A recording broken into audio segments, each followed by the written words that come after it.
kali ini kita mau bahas apa ya? Nah, kali ini saya ingin bercerita tentang telinga.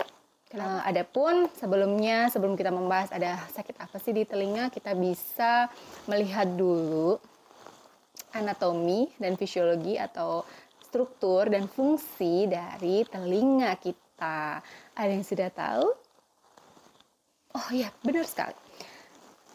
Di sini saya ada buku ya. Ini menarik sekali bukunya. My Power Body Book. Nah, saya langsung buka ke bagian my ear, telinga. Di sini ada wajah kita, dan kita di sini juga bisa melihat ini my ear ya. Oke. Nah, bisa dilihat di sini kita mempunyai telinga ada 3 bagian ya. Kita lihat dulu saja.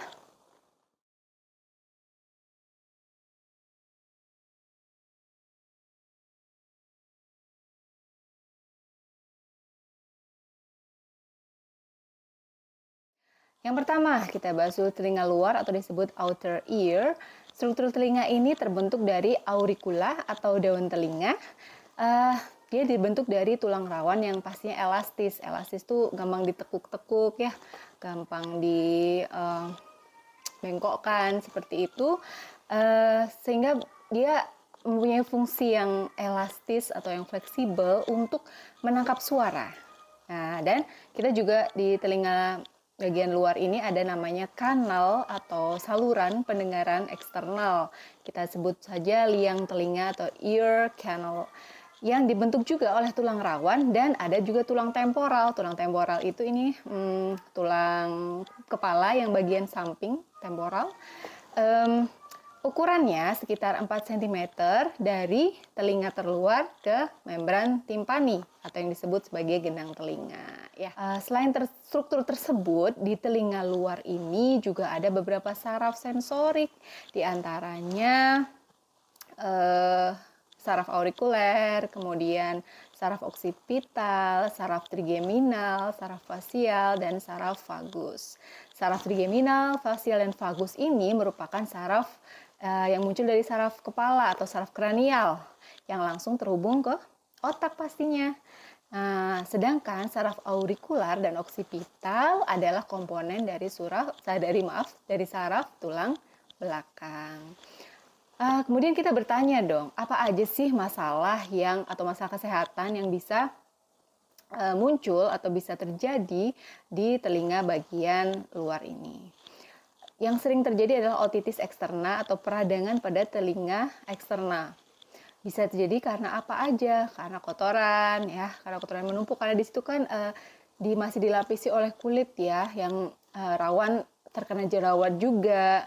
Nah, apabila ada kotoran earwax ya, kotoran telinga yang menggumpal, itu juga bisa menyebabkan kita ada gangguan pendengaran atau bisa disebut dengan tuli konduksi atau tuli hantaran. Tuli hantaran ini karena ada hambatan yang ada di ear canal tadi, di saluran telinga, sehingga dia tidak bisa menyalurkan vibrasi atau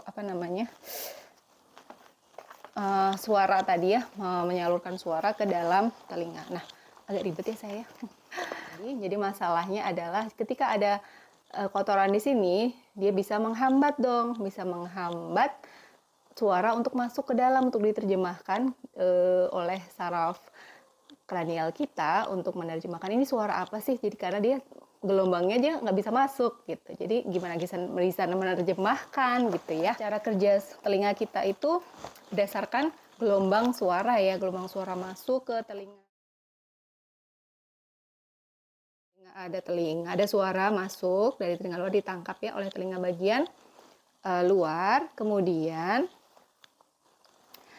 dia akan memberikan tekanan pada membran timpani. Mana membran timpaninya ya? Kelihatan nggak sih ini? Ini. Membran timpani apakah sudah? Nah, ini di sini ya. Soalnya di sini ini eardrumnya, di sini membran timpani. Nah, di sini memberi tekanan atau pukulan pada gendang telinga atau membran timpani. Saat gendang telinga bergetar, getaran akan diteruskan ke tulang osikles sehingga getaran diperkuat dan dikirim ke telinga bagian dalam. Mana sih, kelihatan nggak? Nah, ini nih. Di telinga bagian dalam. Begitu getaran mencapai telinga dalam, getaran akan diubah menjadi impuls listrik atau rangsangan listrik dan dikirim ke saraf pendengaran pada otak. Nah, otak inilah yang lalu menerjemahkan impuls atau rangsangan sebagai suara. Gitu ceritanya. Cukup rumit bukan? Ini baru dari telinga ya, Masya Allah betapa Allah ini sudah memberikan fungsi-fungsi bagian indera kita, salah satunya adalah telinga ini dengan sangat luar biasa, Masya Allah prosesnya ya. Seolah sederhana tetapi di sini wow, begitu rumitnya dan akhirnya tetap melibatkan otak yang super rumit lagi untuk menerjemahkan semuanya. Oke, sekarang kita mau menuju ke telinga bagian tengah. Oke, telinga bagian tengah ini fungsinya adalah mengirimkan suara yang telah dikumpulkan. Jadi kan saya ulang lagi ya, telinga bagian luar itu kan ibarat corong ya, dia ibarat corong, dia mengumpulkan suara, kemudian dimasukkan tuh bersempit ke telinga bagian tengah. Nah, di telinga bagian tengah ini dia mengumpulkan suara kan udah dikumpulkan nih dari telinga bagian luar, kemudian telinga bagian tengah ini mengirimkan suara yang sudah dikumpulkan tadi ke telinga bagian dalam. Nah, telinga bagian tengah memanjang tentunya dari bagian di batas telinga luar sampai ke membran timpani atau ke gedang telinga. Pada bagian ini terdapat 3 tulang yang terhubung dan mengirimkan gelombang suara ke bagian dalam, yaitu tulang malleus, incus, dan stapes. Di telinga tengah terdapat tuba eustachius atau saluran eustachius.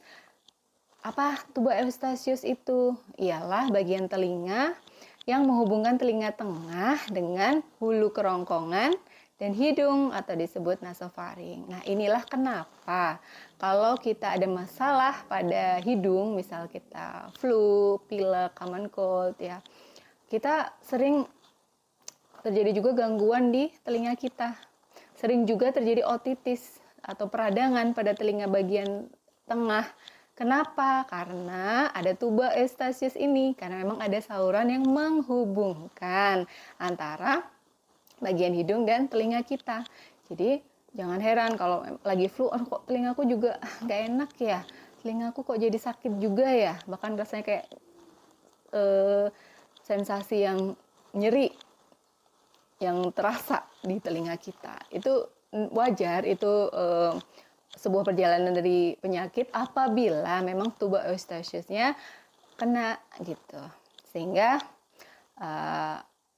akan ada masalah ketika hidung bermasalah, telinga juga terganggu. Bisa jadi sebaliknya, telinga kita terganggu, hidung kita juga jadinya terganggu gitu.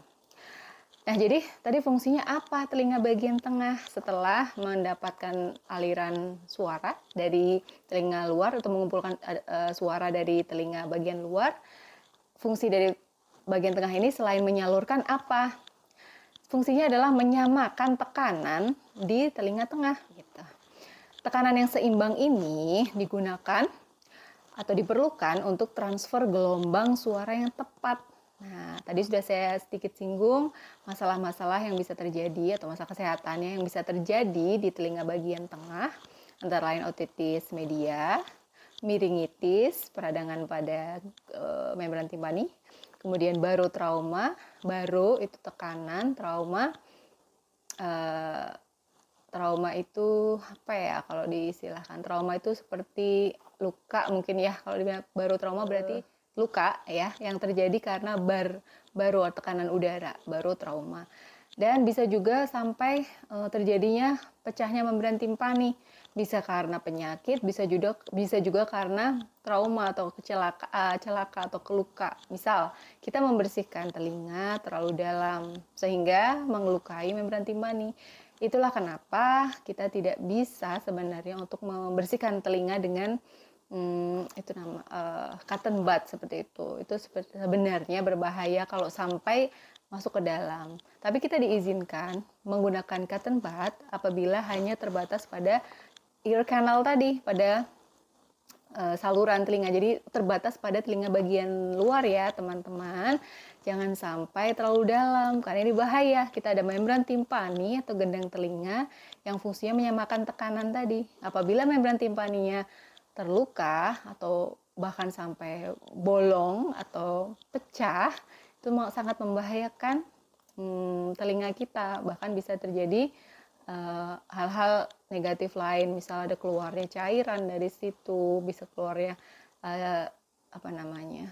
kalau sampai lebih dalam lagi kita bisa melukai otak kita. Nah, kok bisa otak kita terluka? Karena ini kan saluran ini akan terhubung ya sampai ke telinga bagian dalam dan terus sampai ada hubungannya juga dengan kranial, dengan kranium, dengan tengkorak. Jadi tetap saja apabila ada peradangan di sana, kita ada tendensi atau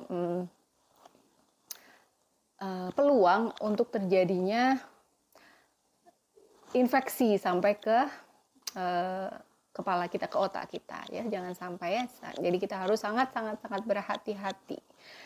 Oke, next kita menuju ke telinga bagian dalam.